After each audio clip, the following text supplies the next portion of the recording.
Praise the lord. అందరికీ ప్రభుపేట వందనములు, శుభములు తెలియజేస్తున్నాం. ప్రయాసపడి గాలివానకు కొట్టబడి చేత ఆదరణ లేక ఉన్నావా? దేవుడు ఈరోజు పిలుస్తున్నాడు. విడబడి దుఃఖక్రాంతులైన భార్యను పురుషుడు రప్పించినట్లు, తృణీకరించబడిన యవ్వన భార్యను పురుషుడు రప్పించినట్టు యెహోవా నిన్ను పిలుస్తున్నాడు. దైవజనాంగమా, ఆయన వాగ్దానాన్ని మనం నమ్మి విశ్వసించి చేత పట్టుకొని నీ ముందు శ్రమల లాంటి కదిలించబడని ఎన్నో పర్వతం లాంటి సమస్యలున్నా, అనారోగ్య సమస్యలున్నా, ఆర్థిక సమస్యలున్నా, ఇబ్బందుల సమస్యలున్నా, ఒకవేళ నీ భర్త ఈ లోకంను విడిచిపెట్టేసి వెళ్ళిపోయి ఒంటరిగా ఉన్నా కానీ దేవుడు అంటుడు తానే నీకు సర్వశక్తి గల దేవుడు, సమస్తమై నడిపిస్తానని. నీ ముందు ఎలాంటి ఎక్కలేని పర్వతములున్నా, మెట్టలు తత్తరిల్లేదు కానీ దేవునిపైన విశ్వాసం ఉంచేవాడు, నిరీక్షణ దేవునిపైన, సర్వశక్తి గల దేవుణ్ణి నిరీక్షించిన వాడు, దేవునిపైన నిరీక్షణ కలిగి జీవించినవాడు ఎప్పుడు కూడా సిగ్గుపరచబడలేదు, సిగ్గుపరచబోడు. దైవజనాంగమా, ఈరోజు దినమున మీరు జ్ఞాపకం చేసుకోండి. ప్రభు మీకు వాగ్దానం ఇచ్చాడు. ప్రభు మీ పక్షంలో నిలబడి ఉన్నాడు. దేవుడు మన పక్షంలో ఉన్నాడు కాబట్టి ఈ లోకంలో ఎలాంటి శ్రమల గుండా నువ్వు వెళ్తున్నా కానీ దేవుడు నీ పక్షంలో ఉన్నాడు. ఒక్కసారి తిరిగి ఆయన తట్టు మోకాలేసి ప్రభుని రెండు చేతులు ప్రాకెత్తి ప్రార్థించి, ప్రభా నీవు నాకు సహాయం చేయమని ప్రార్థించి ప్రభుని అడుగు. నీ భర్త ఈరోజు నేను ఈ లోకంలో వదిలిపెట్టి కృంగిపోయిన స్థితిలో ఉన్నావా? ఆదరణ లేకున్న స్థితిలో ఉన్నావా? పునాది చెదిరిపోయిన స్థితిలో ఉన్నావా?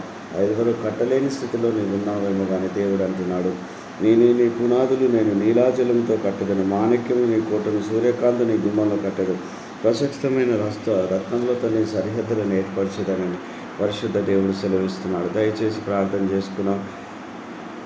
సర్వశక్తి గల దేవా, నీకే స్తుతి స్తోత్రము నాయన. ఈ వాక్యం వింటున్న మమ్మల్ని అందరినీ ప్రభావ మీరే తోడుగుండని నీ కృపలో భద్రపరుచుకొని దేవా మీరే మాకు సహాయం చేయమని ప్రార్థిస్తున్నాం తండ్రి. మా చిన్న సంఘము తల్లి కుటుంబానికి నైనా, నీ సేవకు నైనా, పరిచర్యకు నైనా మేము నమ్మకంగా తుది వరకు నైనా నీ సేవ చేస్తున్న మమ్మలను, ప్రతి సేవకుని మీరు జ్ఞాపకం చేసుకోండి ప్రభావ. ఆర్థికంగానైనా మా సంఘాన్ని మీరు జ్ఞాపకం చేసుకొని ఆశీర్వదించండి. ప్రతి బిడ్డకునైనా నిస్వార్థపూరితమైన సేవ చేసేనైనా, స్వార్థం లేకుండా సేవ చేస్తున్న మమ్మల్ని అందరినీ జ్ఞాపకం చేసుకొని సొంత స్థలం మీరు దయచేసి అయ్యా, ప్రతి బిడ్డనైనా వాక్యమైన ప్రతి బిడ్డకునైనా నీ ఆదరణనైనా, కరువైన ప్రతి బిడ్డకు నీ ఆదరణ సంపూర్ణంగా దయచేయి. ఆనందం మీరు దయచేయి, ఆయుష్ను మీరు దయచేయి, ఆరోగ్యం మీరు దయచేయి. చేతి పని లేని బిడ్డ ఇప్పుడే ఉద్యోగ విషయంలో ప్రార్థిస్తున్నాం. నేను ఏస్తున్నామని అనుగ్రహించి ఆయన ఇంటర్ చదువుతున్న బిడ్డలు, ఎగ్జామ్స్ రాసిన బిడ్డలనైనా ఏస్తున్నామని ఎక్కడెక్కడ ఉన్నారు వారికి ఉన్నతమైన స్థితిలో పరిశుద్ధాత్మ నామం ఇప్పుడేనైనా వారికి శాశ్వత మంచి ఉత్తీర్ణత దయచేయి. నేను వృద్ధాపంలో ఉన్న బిడ్డలను ముట్టండి, దర్శించండి, నీ ఆత్మతో నింపండి. ప్రతి బిడ్డ నీ తట్టు తిరిగి ఆయన పరలోకం నీ చిత్తం భూలోకం నెరవేర్చబడేలా సహాయం చేయండి. ఏ బిడ్డ అనారోగ్యంతో నేను, ఏ బిడ్డ ఆర్థిక పరిస్థితుల్లో యవ్వన కాలంలో ఏ పని చేయకుండా బిడ్డల ఉద్యోగాలు లేకుండా నేను అతని అవమానంలో ఉన్నారు, వారిని అందరినీ జ్ఞాపకం చేసుకో. అవమానం నీ బాల్యకాలం అవమానము తండ్రి, సిగ్గుపడనక్కర్లేదని సెలవిచ్చిన దేవుడు, నీ నైవేద్యంలో నా నైవేద్యం జ్ఞాపకం చేసుకున్నాను సెలవిచ్చిన దేవుడు, నీవే సహాయం చేయమని ప్రార్థిస్తున్నాం తండ్రి.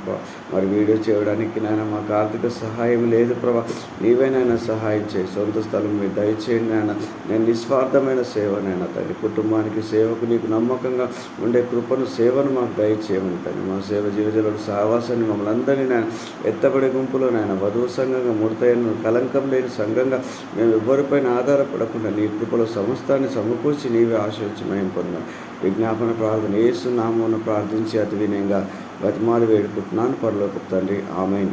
యేసు నామమున ప్రార్థిస్తున్నాం తండ్రి. ఆమేన్. మన తండ్రి యొక్క జీవాధిపతి యేసుక్రీస్తు వారి కృపై, పరిశుద్ధాత్మ అన్యోన్య సహవాసం ఈ వాక్యం వింటున్న వారు ఈ లోకంలో ప్రతి ఒక్కరి మన కుటుంబాలు సదాకాలం తోడే ఉండి నడిపించునుగాక.